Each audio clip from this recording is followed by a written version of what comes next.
Book 4 Obligations and Contracts. Title 1 Obligations. Chapter 1 General Provisions. Article 1156. An obligation is a juridical necessity to give, to do, or not to do. Article 1157. Obligations arise from 1. Law, 2. Contracts, 3. Quasi-contracts, 4. Acts or omissions punished by law, and 5. Quasi-delicts. Article 1158. Obligations derived from law are not presumed. Only those expressly determined in this code or in special laws are demandable and shall be regulated by the precepts of the law which establishes them, and as to what has not been foreseen by the provisions of this book. 1159. Obligations arising from contracts have the force of law between the contracting parties and should be complied with in good faith. 1160. Obligations derived from quasi-contracts shall be subject to the provisions of Chapter 1, Title XVII of this book. 1161. Civil obligations arising from criminal offences shall be governed by the penal laws, subject to the provisions of Article 2177 and of the pertinent provisions of Chapter 2, Preliminary Title in Human Relations, and of Title XVII of this book, regulating damages. 1162. Obligations derived from quasi-delicts shall be governed by the provisions of Chapter 2, Title XVII of this book, and by special laws. Chapter 2. Nature and Effect of Obligations. 1163. Every person obliged to give something is also obliged to take care of it with the proper diligence of a good father of a family, unless the law or the stipulation of the parties requires another standard of care. 1164. The creditor has a right to the fruits of the thing from the time the obligation to deliver it arises. However, he shall acquire no real right over it until the same has been delivered to him. 1165. When what is to be delivered is a determinate thing, the creditor, in addition to the right granted him by Article 1170, may compel the debtor to make the delivery. If the thing is indeterminate or generic, he may ask that the obligation be complied with at the expense of the debtor. If the obligor delays or has promised to deliver the same thing to two or more persons who do not have the same interest, he shall be responsible for fortuitous event until he has effected the delivery. 1166.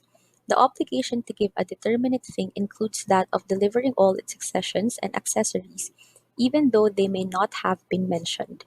1167. If a person obliged to do something fails to do it, the same shall be executed at his cost. The same rule shall be observed if he does it in contravention of the tenor of the obligation. Furthermore, it may be decreed that what has been poorly done be undone. 1168. When the obligation consists in not doing, and the obligor does what has been forbidden him, it shall also be undone at his expense. 1169. Those obliged to deliver or to do something incur in delay from the time the obligee judicially or extrajudicially demands from them the fulfillment of their obligation. However, the demand by the creditor shall not be necessary in order that delay may exist. 1. When the obligation or the law expressly so declares, or 2. When from the nature and the circumstances of the obligation it appears that the designation of the time when the thing is to be delivered or the service is to be rendered was a controlling motive for the establishment of the contract, or 3. When demand would be useless, as when the obligor has rendered it beyond his power to perform. In reciprocal obligations, neither party incurs in delay if the other does not comply or is not ready to comply in a proper manner with what is incumbent upon him. From the moment one of the parties fulfills his obligation, delay by the other begins. 1170. Those who, in the performance of their obligations, are guilty of fraud, negligence, or delay, and those who in any manner contravene the tenor thereof, are liable for damages. 1171. Responsibility arising from fraud is demandable in all obligations. Any waiver of an action for future fraud is void. 1172. Responsibility arising from negligence in the performance of every kind of obligation is also demandable, but such liability may be regulated by the courts according to the circumstances. 1173. The fault or negligence of the obligor consists in the omission of that diligence which is required by the nature of the obligation and corresponds with the circumstances of the persons, of the time, and of the place. When negligence shows bad faith, the provisions of Article 1171 and 2201, paragraph 2 shall apply. If the law or contract does not state the diligence which is to be observed in the performance, that which is expected of a good father of a family shall be required. 1174. Except in cases expressly specified by the law, or when it is otherwise declared by stipulation, or when the nature of the obligation requires the assumption of risk, no person shall be responsible for those events which could not be foreseen, or which, though foreseen, were inevitable. 1175. Usurious transactions shall be governed by special laws. 1176. The receipt of the principal by the creditor, without reservation with respect to the interest, shall give rise to the presumption that said interest has been paid. The receipt of a later installment of a debt without reservation as to prior installments shall likewise raise the presumption that such installments have been paid. 1177.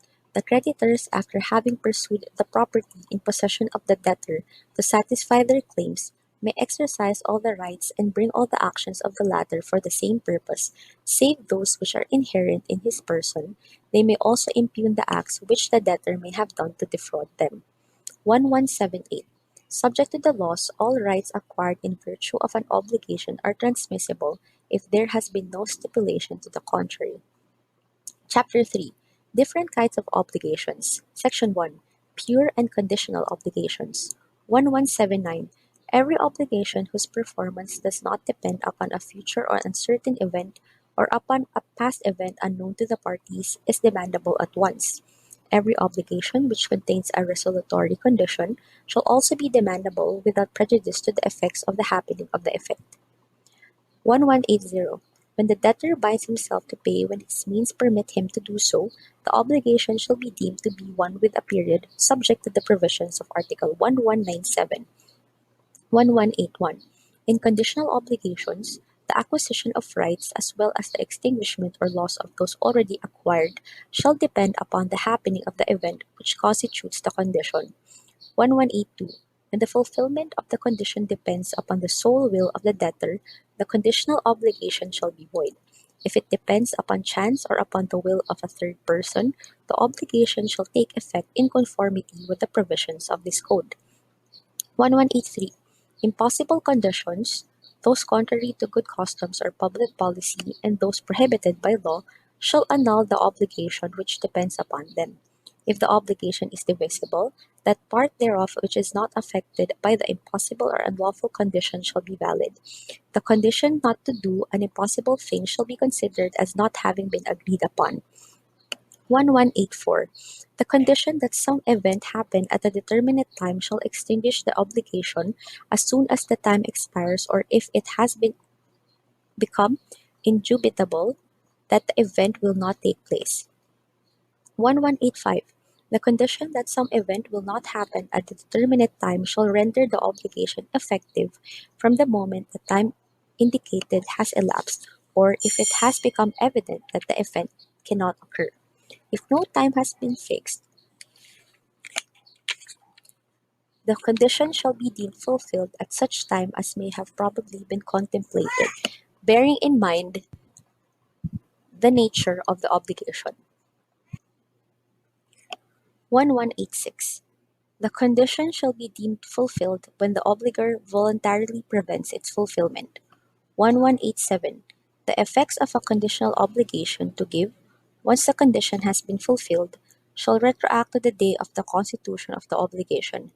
Nevertheless, when the obligation imposes reciprocal prestations upon the parties, the fruits and interests during the pendency of the condition shall be deemed to have been mutually compensated.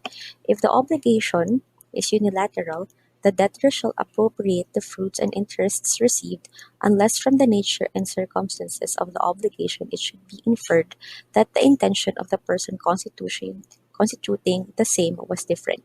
In obligations to do and not to do, the courts shall determine, in each case, the retroactive effect of the condition that has been complied with.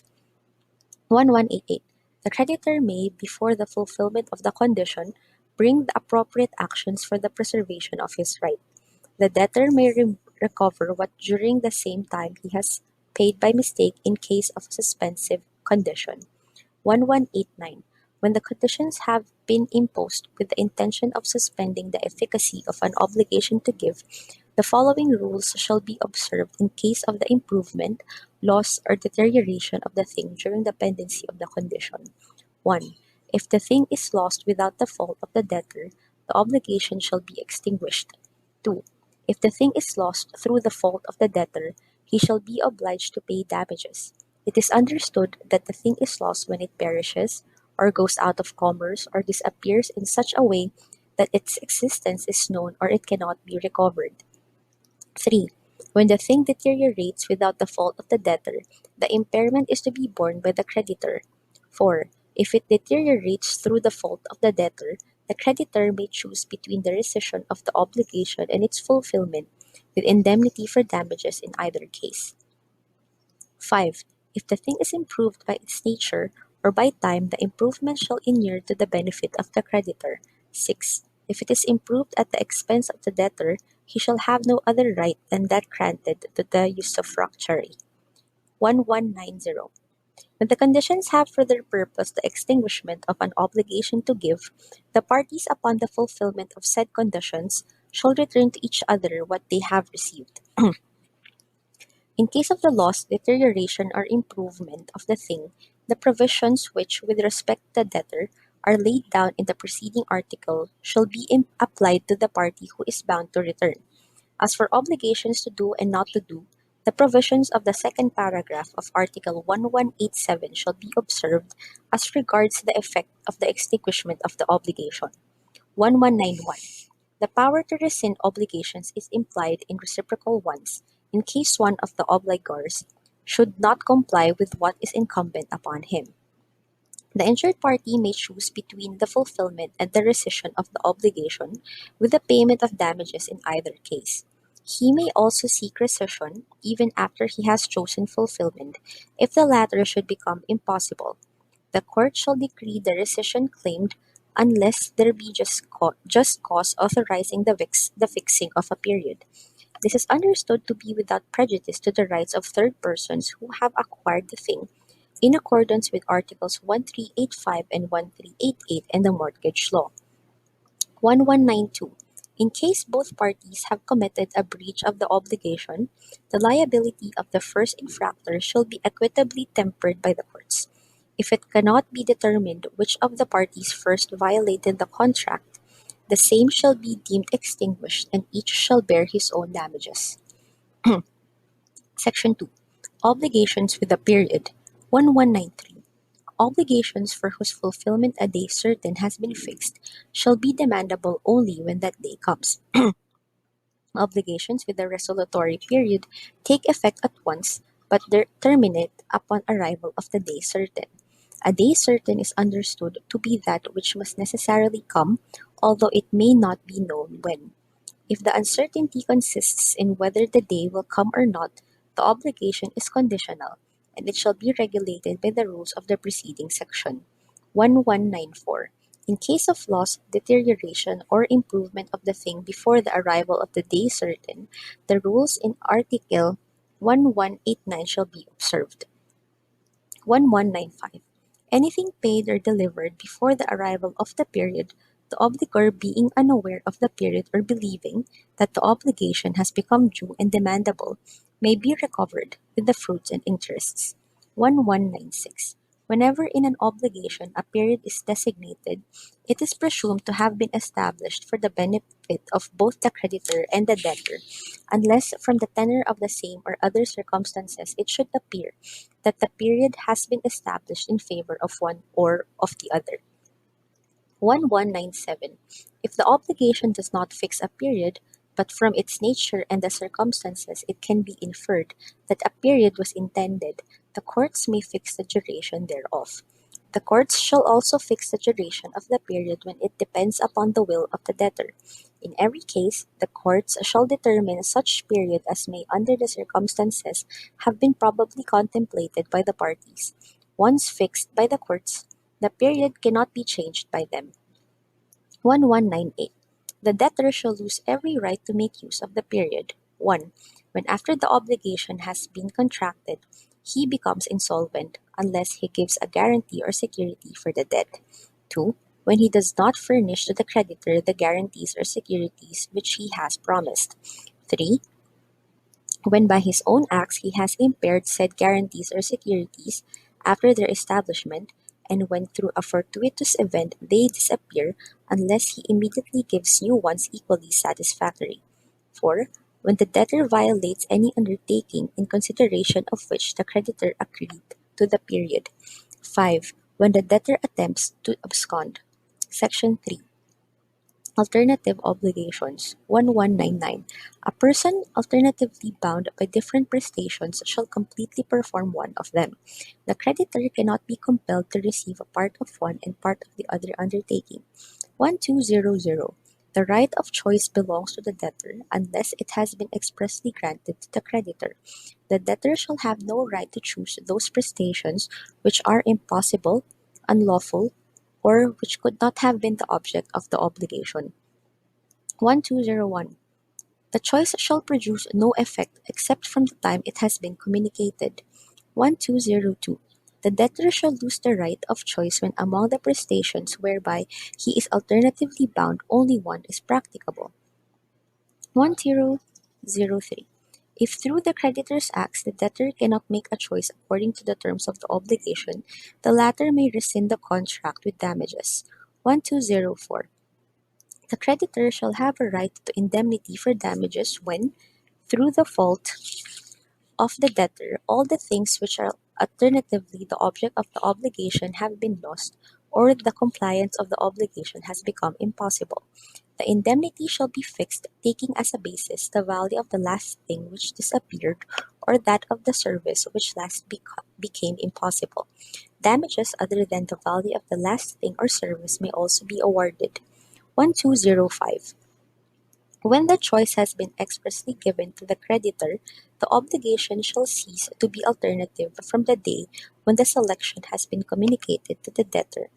Until then, the responsibility of the debtor shall be governed by the following rules. 1.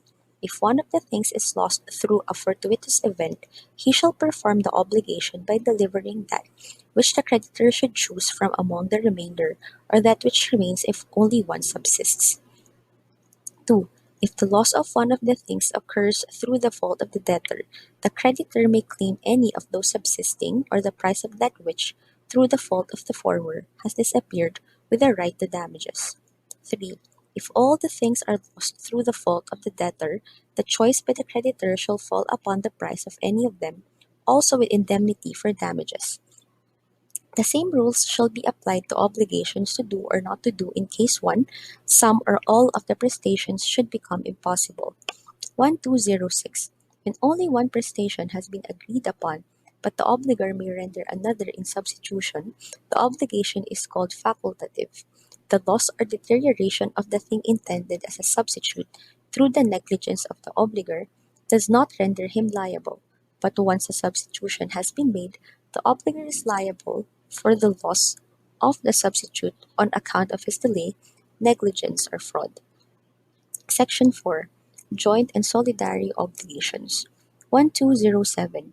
The concurrence of two or more creditors or of two or more debtors in one and the same obligation does not imply that each one of the latter is bound to render entire compliance with the prestations. There is a solidary liability only when the obligation expressly so states, or when the law or the nature of the obligation requires solidarity. 1208. If from the law or the nature or the wording of the obligations to which the preceding article refers the contrary does not appear, the credit or debt shall be presumed to be divided into as many equal shares as there are creditors or debtors, the credits or debts being considered distinct from one another, subject to the rules of court governing the multiplicity of suits. 1209. If the division is impossible, the right of the creditors may be prejudiced only by their collective acts, and the debt can be enforced only by proceeding against all the debtors. If one of the latter should be insolvent, the others shall not be liable for his share. 1210. The indivisibility of an obligation does not necessarily give rise to solidarity, nor does solidarity of itself imply indivisibility. 1211. Solidarity may exist although the creditors and the debtors may not be bound in the same manner and by the same periods and conditions. 1212. Each one of the solidary creditors may do whatever may be useful to the others, but not anything which may be prejudicial to the latter. 1213. A solidary creditor cannot assign his rights without the consent of the others.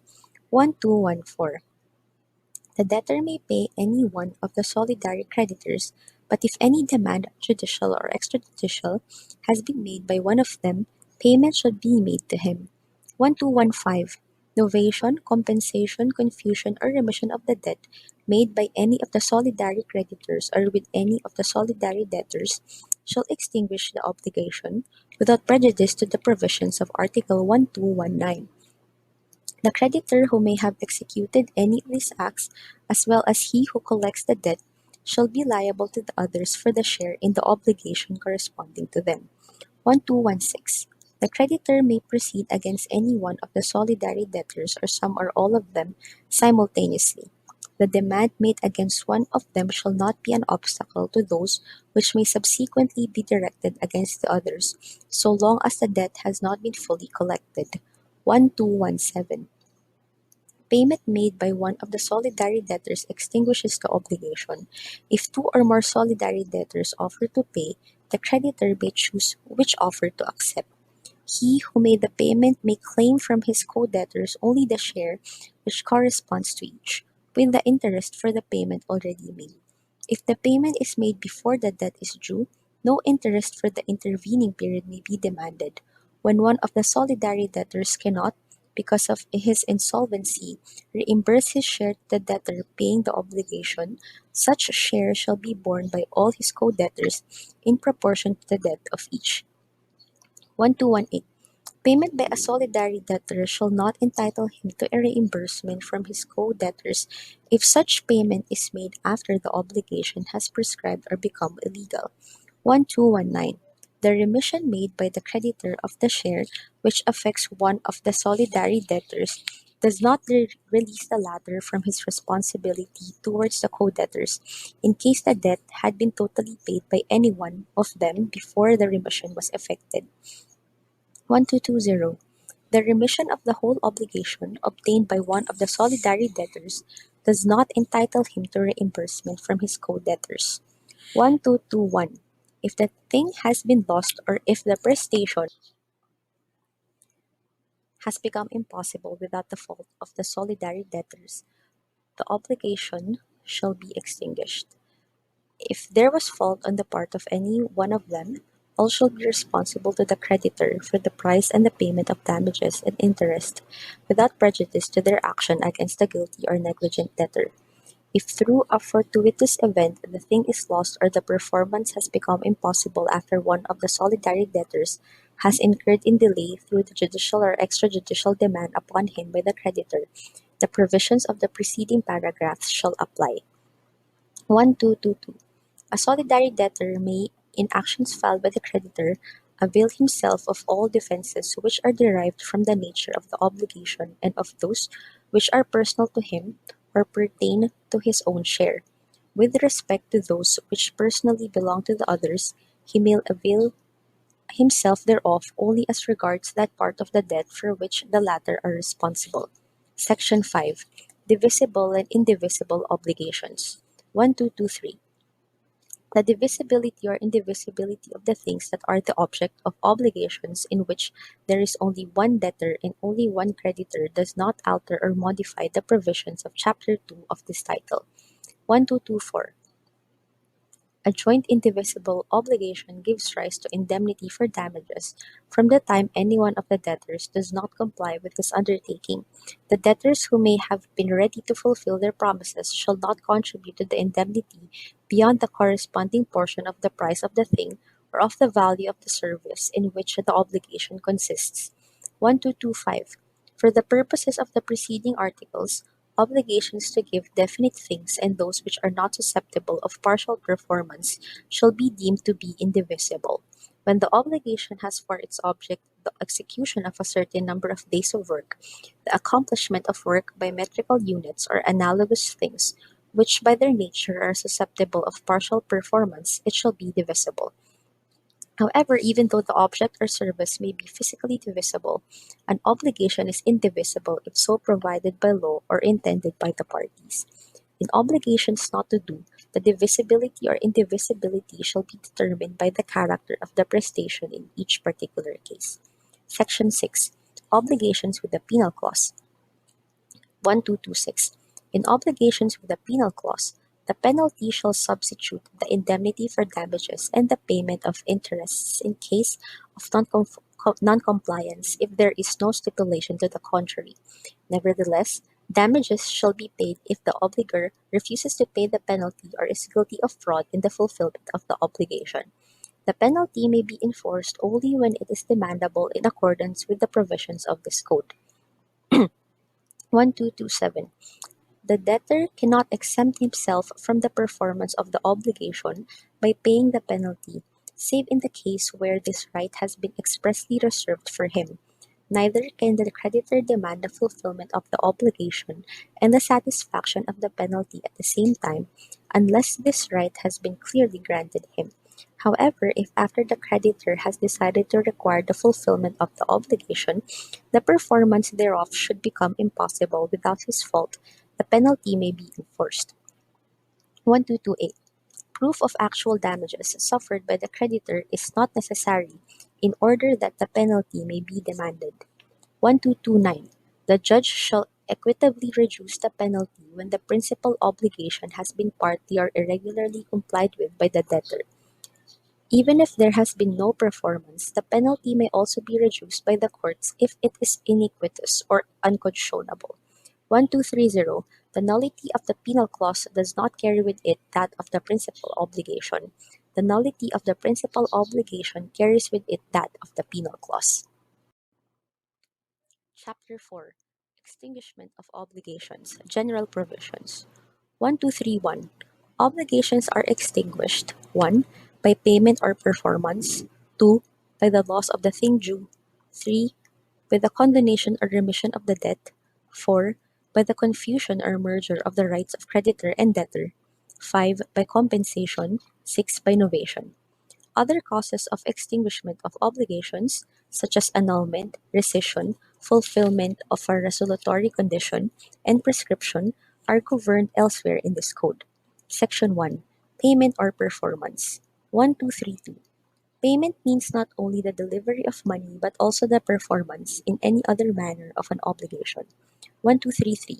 A debt shall not be understood to have been paid unless the thing or service in which the obligation consists has been completely delivered or rendered, as the case may be. 1234. If the obligation has been substantially performed in good faith, the obligor may recover as though there had been a strict and complete fulfillment, less damages suffered by the obligee. 1235. When the obligee accepts the performance, knowing its incompleteness or irregularity, and without expressing any protest or objection, the obligation is deemed fully complied with. 1236. The creditor is not bound to accept payment or performance by a third person who has no interest in the fulfillment of the obligation, unless there is a stipulation to the contrary. Whoever pays for another may demand from the debtor what he has paid, except that if he paid without the knowledge or against the will of the debtor, he can recover only insofar as the payment has been beneficial to the debtor. 1237. Whoever pays on behalf of the debtor without the knowledge or against the will of the latter cannot compel the creditor to subrogate him in his rights, such as those arising from a mortgage, guarantee, or penalty. 1238. Payment made by a third person who does not intend to be reimbursed by the debtor is deemed to be a donation, which requires the debtor's consent, but the payment is in any case valid as to the creditor who has accepted it. 1239. In obligations to give, payment made by one who does not have the free disposal of the thing due and capacity to alienate it shall not be valid without prejudice to the provisions of Article 1427 under the title on Natural Obligations. 1240. Payment shall be made to the person in whose favor the obligation has been constituted, or his successor in interest, or any person authorized to receive it. 1241. Payment to a person who is incapacitated to administer his property shall be valid if he has kept the thing delivered, or in so far as the payment has been beneficial to him. Payment made to a third person shall also be valid in so far as it has redounded to the benefit of the creditor. Such benefit to the creditor need not be proved in the following cases. 1. If after the payment, the third person acquires the creditor's rights. 2. If the creditor ratifies the payment to the third person. 3. If by the creditor's conduct the debtor has been led to believe that the third person had authority to receive the payment. 1242. Payment made in good faith to any person in possession of the credit shall release the debtor. 1243. Payment made to the creditor by the debtor after the latter has been judicially ordered to retain the debt shall not be valid. 1244. The debtor of a thing cannot compel the creditor to receive a different one, although the latter may be of the same value as, or more valuable than that which is due. In obligations to do or not to do, an act or forbearance cannot be substituted by another act or forbearance against the obligee's will. 1245. The shown in payment, whereby property is alienated to the creditor in satisfaction of the debt in money, shall be governed by the law of sales. 1246. When the obligation consists in the delivery of an indeterminate or generic thing, whose quality and circumstances have not been stated, the creditor cannot demand a thing of superior quality. Neither can the debtor deliver a thing of inferior quality. The purpose of the obligation and other circumstances shall be taken into consideration. 1247. Unless it is otherwise stipulated, the extrajudicial expenses required by the payment shall be for the account of the debtor. With regard to judicial costs, the rules of court shall govern. 1248. Unless there is an express stipulation to that effect, the creditor cannot be compelled partially to receive the prestations in which the obligation consists. Neither may the debtor be required to make partial payments. However, when the debt is in part liquidated and in part unliquidated, the creditor may demand and the debtor may effect the payment of the former without waiting for the liquidation of the latter. 1249. The payment of debts in money shall be made in the currency stipulated, and if it is not possible to deliver such currency, then in the currency which is legal tender in the Philippines. The delivery of promissory notes payable to order, or bills of exchange or other mercantile documents shall produce the effect of payment only when they have been cashed, or when through the fault of the creditor they have been impaired. In the meantime, the action derived from the original obligation shall be held in abeyance. 1250. In case an extraordinary inflation or deflation of the currency stipulated should supervene, the value of the currency at the time of the establishment of the obligation shall be the basis of payment, unless there is an agreement to the contrary. 1251. The payment shall be made in the place designated in the obligation, there being no express stipulation, and if the undertaking is to deliver a determinate thing, the payment shall be made wherever the thing might be at the moment the obligation was constituted. In any other case, the place of payment shall be the domicile of the debtor. If the debtor changes his domicile in bad faith or after he has incurred in delay, the additional expenses shall be borne by him. These provisions are without prejudice to venue under the rules of court. Subsection 1. Application of payments. 1252. He who has various debts of the same kind in favor of one and the same creditor may declare at the time of making the payment to which of them the same must be applied, unless the parties so stipulate, or when the application of payment is made by the party for whose benefit the term has been constituted, application shall not be made as to debts which are not yet due. If the debtor accepts from the creditor a receipt in which an application of the payment is made, the former cannot complain of the same unless there is a cause for invalidating the contract. 1253. If the debt produces interest, payment of the principal shall not be deemed to have been made until the interests have been covered. 1254. When the payment cannot be applied in accordance with the preceding rules, or if application cannot be inferred from other circumstances, the debt which is most onerous to the debtor among those due shall be deemed to have been satisfied. If the debts due are of the same nature and burden, the payment shall be applied to all of them proportionately. Subsection 2. Payment by cession. 1255. The debtor may cede or assign his property to his creditors in payment of his debts. This cession, unless there is stipulation to the contrary, shall only release the debtor from responsibility for the net proceeds of the thing assigned. The agreements which, on the effect of the cession, are made between the debtor and his creditors shall be governed by special laws. Subsection 3. Tender of payment and consignation. 1256. If the creditor to whom tender of payment has been made refuses without just cause to accept it, the debtor shall be released from responsibility by the consignation of the thing or sum due. Consignation alone shall produce the same effect in the following cases: 1. When the creditor is absent or unknown, or does not appear at the place of payment. 2. When he is incapacitated to receive the payment at the time it is due. 3. When without just cause he refuses to give a receipt. 4. When two or more persons claim the same right to collect. 5. When the title of the obligation has been lost. 1257. In order that the consignation of the thing due may release the obligor, it must first be announced to the persons interested in the fulfillment of the obligation. The consignation shall be ineffectual but if it is not made strictly in consonance with the provisions which regulate payment. 1258. Consignation shall be made by depositing the things due at the disposal of judicial authority, before whom the tender of payment shall be proved in a proper case and the announcement of the consignation in other cases. The consignation having been made, the interested parties shall also be notified thereof. 1259.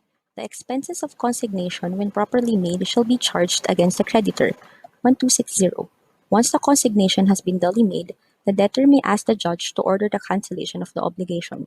Before the creditor has accepted the consignation, or before a judicial declaration that the consignation has been properly made, the debtor may withdraw the thing or the sum deposited, allowing the obligation to remain in force. 1261. If the consignation having been made, the creditor shall authorize the debtor to withdraw the same, he shall lose every preference which he may have over the thing. The co-debtors, guarantors, and sureties shall be released. Section 2. Loss of the thing due. 1262. An obligation which consists in the delivery of a determinate thing shall be extinguished if it should be lost or destroyed without the fault of the debtor and before he has incurred in delay. When by law or stipulation the obligor is liable even for fortuitous events, the loss of the thing does not extinguish the obligation, and he shall be responsible for damages. The same rule applies when the nature of the obligation requires the assumption of risk. 1263. In an obligation to deliver a generic thing, the loss or destruction of anything of the same kind does not extinguish the obligation. 1264. The courts shall determine whether, under the circumstances, the partial loss of the object of the obligation is so important as to extinguish the obligation. 1265. Whenever the thing is lost in the possession of the debtor, it shall be presumed that the loss was due to his fault, unless there is proof to the contrary, and without prejudice to the provisions of Article 1165. This presumption does not apply in case of earthquake, flood, storm, or other natural calamity. 1266. The debtor in obligations to do shall also be released when the prestation becomes legally or physically impossible without the fault of the obligor. 1267. When the service has become so difficult as to be manifestly beyond the contemplation of the parties, the obligor may also be released therefrom, in whole or in part. 1268.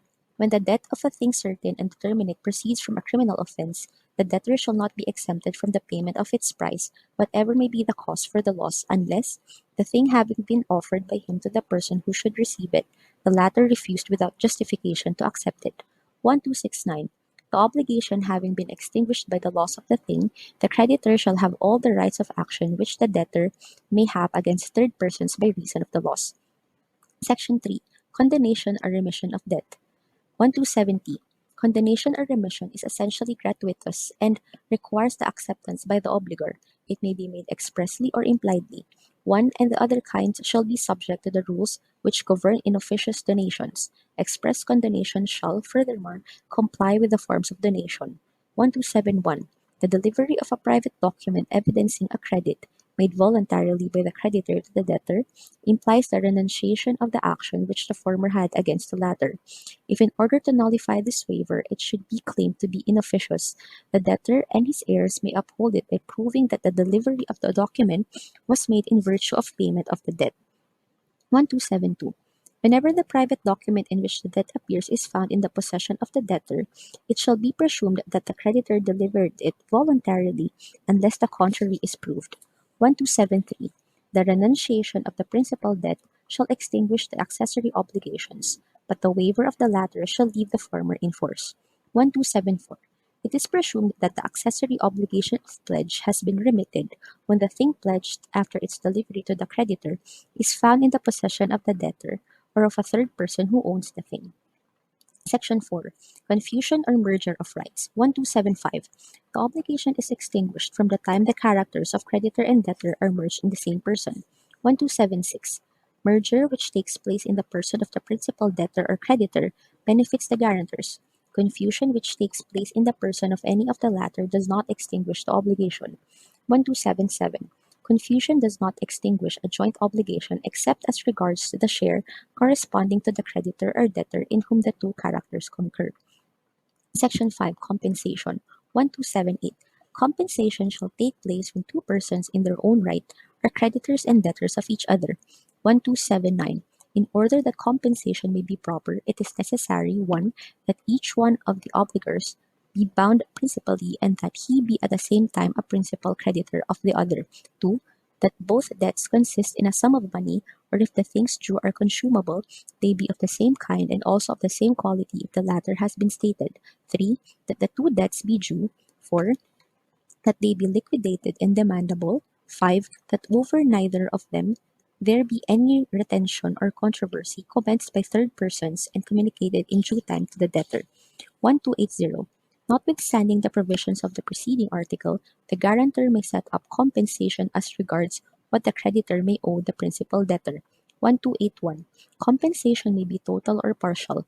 When the two debts are of the same amount, there is a total compensation. 1282. The parties may agree upon the compensation of debts which are not yet due. 1283. If one of the parties to a suit over an obligation has a claim for damages against the other, the former may set it off by proving his right to said damages and the amount thereof. 1284. When one or both debts are rescissible or voidable, they may be compensated against each other before they are judicially rescinded or avoided.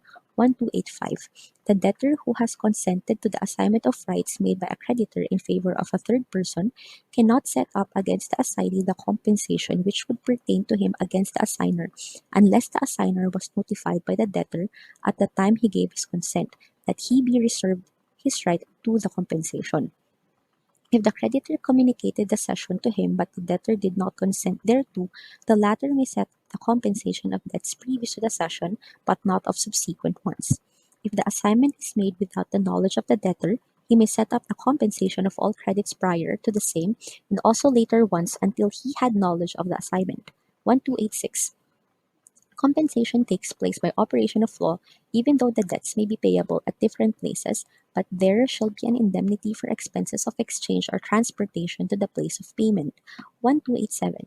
Compensation shall not be proper when one of the debts arises from a depositum, or from the obligations of a depository, or of a bailee incommodatum. Neither can compensation be set up against a creditor who has a claim for support due by gratuitous title without prejudice to the provisions of paragraph 2 of Article 301. 1288. Neither shall there be compensation if one of the debts consists in civil liability arising from a penal offense. 1289. If a person should have against him several debts which are susceptible of compensation, the rules on the application of payments shall apply to the order of the compensation. 1290. When all the requisites mentioned in Article 1279 are present, compensation takes effect by operation of law and extinguishes both debts to the concurrent amount, even though the creditors and debtors are not aware of the compensation. Section 6. Novation. 1291. Obligations may be modified by 1. Changing their object or principal conditions. 2. Substituting the person of the debtor. 3. Subrogating a third person in the rights of the creditor. 1292. In order that an obligation may be extinguished by another which substitutes the same, it is imperative that it be so declared in unequivocal terms, or that the old and the new obligations be on every point incompatible with each other. 1293. Novation, which consists in substituting a new debtor in the place of the original one, may be made even without the knowledge or against the will of the latter, but not without the consent of the creditor. Payment by the new debtor gives him the rights mentioned in Articles 1236 and 1237. Article 1294. If the substitution is without the knowledge or against the will of the debtor, the new debtor's insolvency or non-fulfillment of the obligation shall not give rise to any liability on the part of the original debtor. 1295. The insolvency of the new debtor, who has been proposed by the original debtor and accepted by the creditor, shall not revive the action of the latter against the original obligor, except when said insolvency was already existing and of public knowledge or known to the debtor when he delegated his debt. 1296. When the principal obligation extinguished in consequence of a novation, accessory obligations may subsist only insofar as they may benefit third persons who did not give their consent. 1297. If the new obligation is void, the original one shall subsist, unless the parties intended that the former relation should be extinguished in any event. 1298. The novation is void if the original obligation was void, except when annulment may be claimed only by the debtor or when ratification validates acts which are voidable. 1299. If the original obligation was subject to a suspensive or resolutory condition, the new obligation shall be under the same condition unless it is otherwise stipulated. 1300. Subrogation of a third person in the rights of the creditor is either legal or conventional. The former is not presumed, except in cases expressly mentioned in this code. The latter must be clearly established in order that it may take effect. 1301. Conventional subrogation of a third person requires the consent of the original parties and of the third person. 1302. It is presumed that there is legal subrogation 1. When a creditor pays another creditor who is preferred, even without the debtor's knowledge. 2. When a third person not interested in the obligation pays with the express or tacit approval of the debtor. 3. When, even without the knowledge of the debtor, a person interested in the fulfillment of the obligation pays without prejudice to the effects of confusion as to the latter's share. 1303. Subrogation transfers to the person subrogated the credit with all the rights thereto appertaining, either against the debtor or against third persons, be they guarantors or possessors of mortgages, subject to stipulation in a conventional subrogation. 1304. A creditor to whom partial payment has been made may exercise his right for the remainder, and he shall be preferred to the person who has been subrogated in his place in virtue of the partial payment of the same credit.